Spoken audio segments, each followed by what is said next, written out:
Dentro del tema el Éxodo, ahora analizaremos el punto número 7e, la Pascua.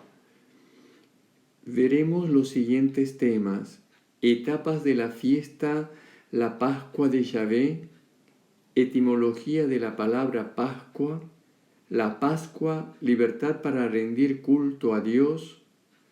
Dar culto es acto litúrgico que se realiza con nuestras obras. En el primer punto veremos las etapas de la fiesta de la Pascua de Yahvé. Seguiremos el comentario de la Biblia de Jerusalén al libro del Éxodo en el capítulo 12. La Biblia de Jerusalén nos explica que la Pascua tuvo 3 etapas.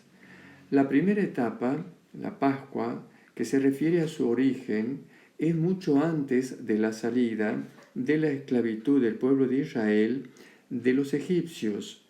Se celebraba la Pascua por los pastores nómadas, en los cuales sacrificaban un animal con el sentido de dar gracias a Dios, Yahvé, Creador, por las primeras apariciones y pedir la protección del rebaño.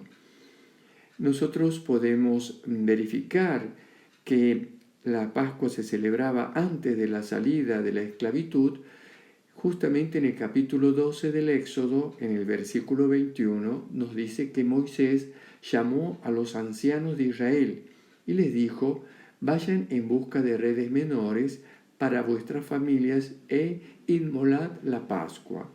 Por lo tanto, supone que la fiesta de la Pascua ya se la celebraba antes de la salida de la esclavitud de Egipto. También la Biblia de Jerusalén nos hace una aclaración. Como nosotros podemos notar, también además de un cordero para el sacrificio, se ofrecían panes ácimos, es decir, panes sin levadura. Que la fiesta de los ácimos no pertenece a los pastores nómadas, sino a los agricultores. Esta fiesta es posterior a la salida de la esclavitud de Egipto, cuando el pueblo de Israel se instala en la tierra prometida, es decir, en Canaán, y ahí puede cosechar, puede sembrar. De esa manera se ofrecían los panes sin levadura a Dios Yahvé, Creador, también con el sentido de dar gracias por la cosecha y pedir la protección. Entonces vamos a observar que hay una primera etapa de la fiesta de la Pascua, unida a la fiesta de los ácimos, y esta primera etapa, anterior a la salida del pueblo de Israel de la esclavitud, tenía el sentido de agradecimiento al Dios Creador, Yahvé.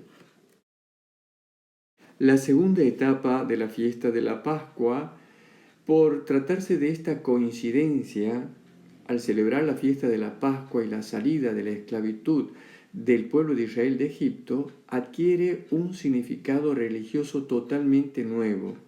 La Pascua, a partir de este momento, expresa la salvación concedida por Dios al pueblo de Israel.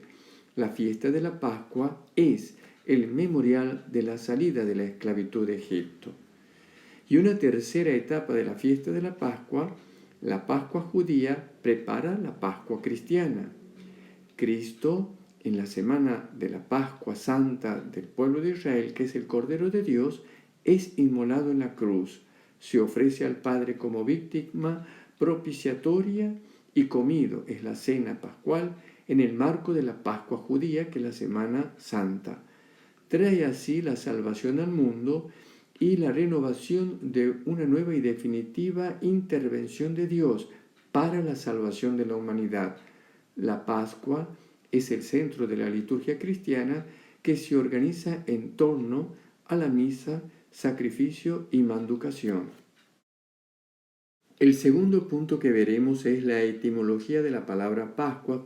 Seguiremos el comentario de la Biblia de Jerusalén que hace al capítulo 12 del Éxodo al versículo 11. Hemos visto que las etapas de la fiesta de la Pascua, en su primera etapa, desconocemos su origen, desconocemos el significado de la palabra Pesaj, en hebreo, Pascua, pero sí el sentido que tenía, que era dar gracias a Dios por las primeras apariciones y la protección del ganado, y también el ofrecimiento del panásimo, dando gracias por la cosecha y la protección de la cosecha. Dicha fiesta se celebra en el primer mes de la primavera, que corresponde a marzo a abril del hemisferio norte, que se llamaba Abib, y luego se le llamará Nisan.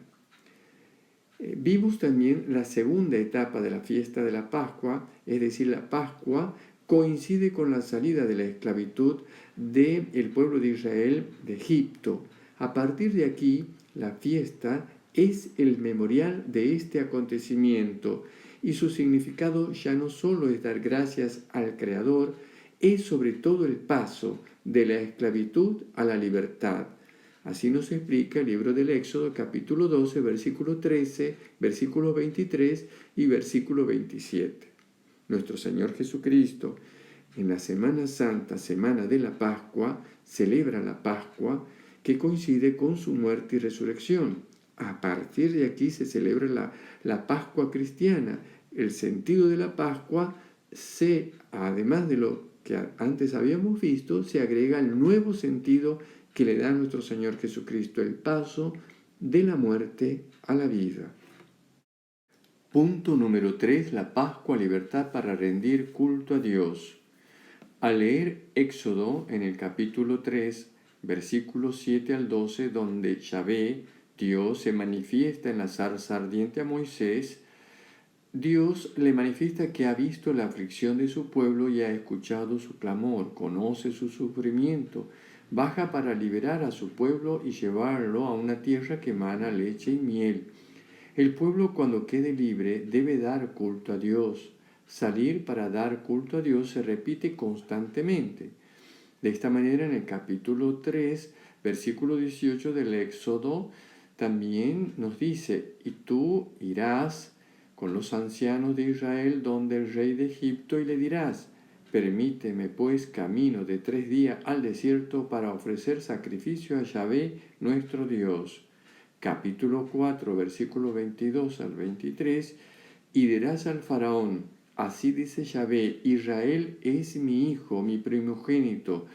Yo he dicho, deja ir a mi hijo para que me dé culto.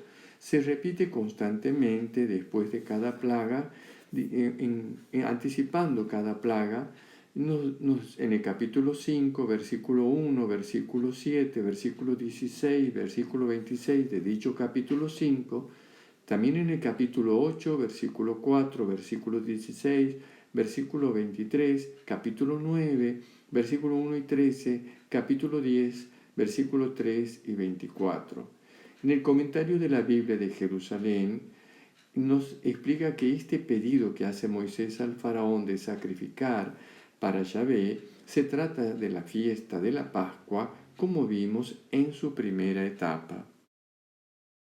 El comentario bíblico de León Dufour nos explica que la palabra culto que con tanta insistencia Moisés manifiesta al faraón, por el cual es el motivo de la salida de Egipto, deriva de la palabra abad, que significa servir. Expresa no solo la necesidad que tiene el hombre de su creador, del que depende totalmente, sino que al mismo tiempo es el cumplimiento de un deber. En efecto, Dios ha elegido un pueblo que debe servirle y con ello ser su testigo. Punto número 4. Dar culto es acto litúrgico que se realiza con nuestras obras. Por el bautismo hemos muerto al pecado para vivir de la santa vida de Cristo resucitado. Al leer la carta de San Pablo a los Romanos en el capítulo 6, versículo del 1 al 6, nos dice: ¿qué diremos entonces? ¿Que debemos seguir pecando para que abunde la gracia? Ni pensarlo. ¿Cómo es posible que los que hemos muerto al pecado sigamos viviendo en él? ¿No saben ustedes que todos los que fuimos bautizados en Cristo Jesús nos hemos sumergido en su muerte? Por el bautismo fuimos sepultados con él en la muerte, para que así como Cristo resucitó por la gloria del Padre, también nosotros llevemos una vida nueva.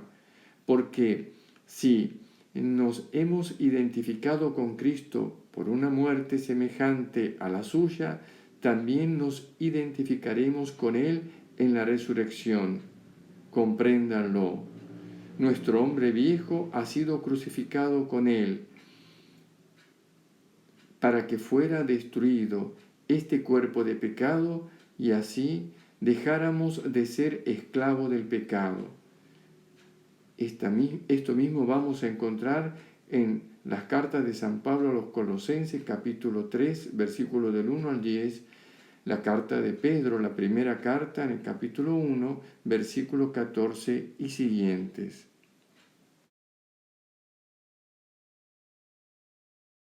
Seguir a Cristo, unirse al amor que inspiró su sacrificio, es ser una víctima viviente en la que Dios se complace. Al leer la carta de San Pablo a la comunidad de los Efesios, en el capítulo 5, versículo 1 y siguiente nos dice: traten de imitar a Dios, como hijos suyos muy queridos, vivan en el amor, a ejemplo de Cristo que nos amó y se entregó por nosotros como ofrenda y sacrificio agradable a Dios. En cuanto al pecado carnal y cualquier clase de impureza o avaricia, ni siquiera se menciona entre ustedes como conviene a los santos. Lo mismo digo acerca de las obscenidades, de las malas conversaciones y de las bromas groseras. Todo esto está fuera de lugar. Lo que deben hacer es dar gracias a Dios, y sépanlo bien, ni el hombre lujurioso, ni el impuro, ni el avaro, que es un idólatra, tendrá parte en la herencia del reino de Cristo y de Dios. No se dejen engañar por falsas razones, todo eso atrae la ira de Dios sobre los que se resisten a obedecerle. No se hagan cómplices de los que obran así. Antes ustedes eran tiniebla, pero ahora son luz en el Señor. Vivan como hijos de la luz. Ahora bien, el fruto de la luz es la bondad, la justicia y la verdad. Sepan discernir lo que agrada al Señor y no participen de las obras estériles de las tinieblas. Al contrario, pónganlo en evidencia.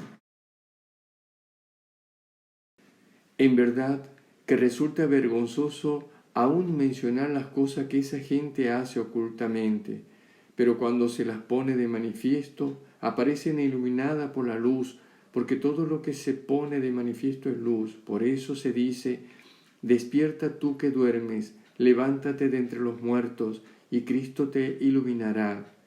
Cuida mucho su conducta y no procedas como necio, sino como persona sensata, que sabe aprovechar bien el momento presente, porque estos tiempos son malos. No sean irresponsables, sino traten de saber cuál es la voluntad del Señor. No abusen del vino que lleva al libertinaje, más bien llénense del Espíritu Santo. Cuando se reúnan, reciten salmos, himnos, cantos espirituales, cantando y celebrando al Señor de todo corazón. Siempre y por cualquier motivo den gracias a Dios nuestro Padre en nombre de nuestro Señor Jesucristo. También encontramos la misma idea en los Carta a los Romanos, capítulo 12, Primera de Pedro, capítulo 2, versículo 5, y la Carta a los Hebreos, capítulo 12, versículo 28. Una breve síntesis de este tema de la Pascua, su sentido. En la primera etapa, dar gracias al Dios Creador. Esta fiesta de la primera etapa de la Pascua coincide con la salida de la esclavitud de Egipto. A partir de aquí, la segunda etapa, a partir de la salida de la esclavitud del pueblo de Israel de Egipto, el sentido de la Pascua cobra un nuevo significado. Es el paso de la esclavitud a la libertad, realizando la alianza en la cual el pueblo debe cumplir la ley dada a Moisés. Esta Pascua judía, celebrada por nuestro Señor Jesucristo, coincide con su muerte y resurrección adquiriendo un nuevo sentido en esta tercera etapa de la Pascua, una acción nueva y definitiva de Dios, Dios que ha enviado a su Hijo y que por su muerte y resurrección nos libera de la muerte del pecado para una vida nueva en la gracia, en el Espíritu Santo, unidos a Cristo crucificado y resucitado para compartir con Él la vida eterna. El sentido nuevo de esta tercera etapa de la Pascua cristiana, es el paso de la vida de pecado que lleva a la muerte a la vida de la gracia, la vida del Espíritu Santo, el paso de este mundo a la casa del Padre, con la nueva alianza cuya ley es la ley del amor.